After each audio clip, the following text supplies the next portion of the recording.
మే 10 ఒక చక్కటి ప్రాముఖ్యతను సంతరించుకున్నటువంటి రోజు. అదే అక్షయ తదియ. అదే రోజున లక్ష్మీ కుబేర హోమం అనేది కూడా నేను మొదలు పెట్టబోతున్నాను. దీనికి ఇంకొక ప్రత్యేకత ఉంది. మనకి నర్మదా నది పుష్కరాలు కూడా ఈ 12 రోజులలోనే ఈ 10వ తారీఖున కూడా నర్మదా నది పుష్కరాలు కూడా ఇదే టైంలో జరుగుతున్నాయి. ఈ టైంలో కనుక మనం లక్ష్మీ కుబేర హోమం జరిపించుకున్నాం అనుకోండి, 1000 రెట్ల శక్తి పెరుగుతుందండి. మీకు ధనం సంపాదించడానికి అమ్మవారు సాక్షాత్కారం మీకు లభిస్తుంది. అమ్మవారిని నేను మీ దగ్గరికి తీసుకొచ్చి వెంట పెట్టుకొని తీసుకొస్తాను. ఇంటి లోపలి గడప లోపలికి తీసుకొస్తాను. నా బాధ్యత.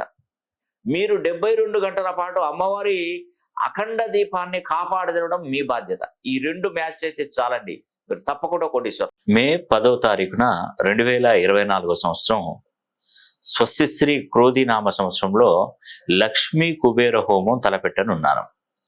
ప్రతి ఒక్కరూ లక్ష్మీ కుబేర హోమం చేయించుకొని సంపన్నులు అవ్వండి. మీ గోత్రనామాల పైన జరిపించిన హోమానికి సంబంధించిన వీడియో చిత్రీకరించి మీ వాట్సాప్ నెంబర్లకు పంపించబడుతుంది. లక్ష్మీ కుబేర హోమం జరిపించుకోవడం వలన కలిగేటువంటి ప్రయోజనాలు: మొట్టమొదటి ప్రయోజనము, రుణ బాధల నుండి శాశ్వత విముక్తులవుతారు. వ్యాపారాలు చేస్తున్నటువంటి వారికి కోట్లలో వ్యాపార అభివృద్ధి జరుగుతుంది.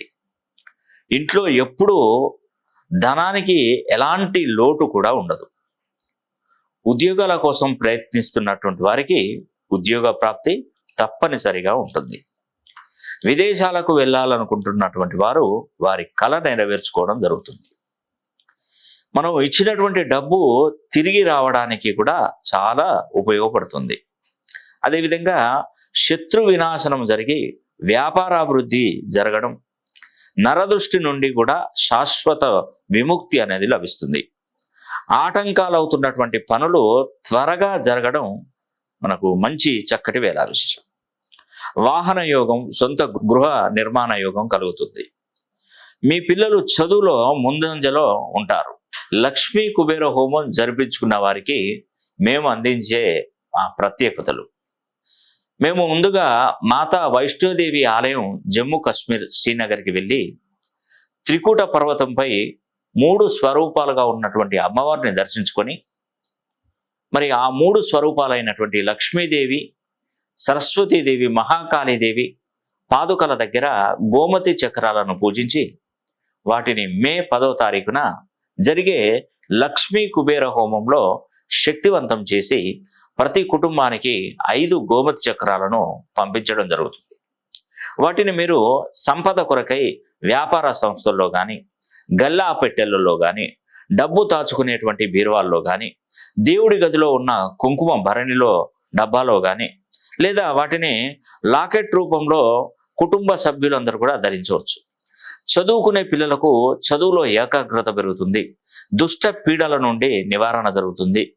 సంపాదించే ఆదాయ మార్గాలు కూడా పెరుగుతాయి. లక్ష్మీ కుబేర హోమం జరిపించుకునే వారు పాటించవలసినటువంటి నియమాలు: మేము మే 10వ తారీఖున సాయంకాలం లక్ష్మీ కుబేర హోమం మొదలు పెడతాం.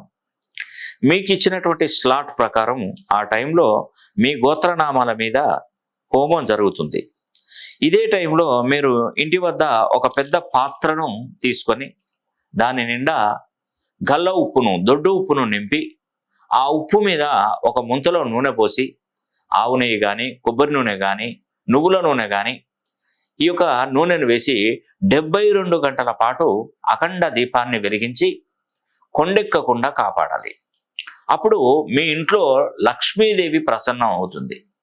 ఇది నర్మదా నది పుష్కర కాలంలో జరగడం అనేది 1000 గజకేసరి యోగాలతో సమానంగా ఉంటుంది.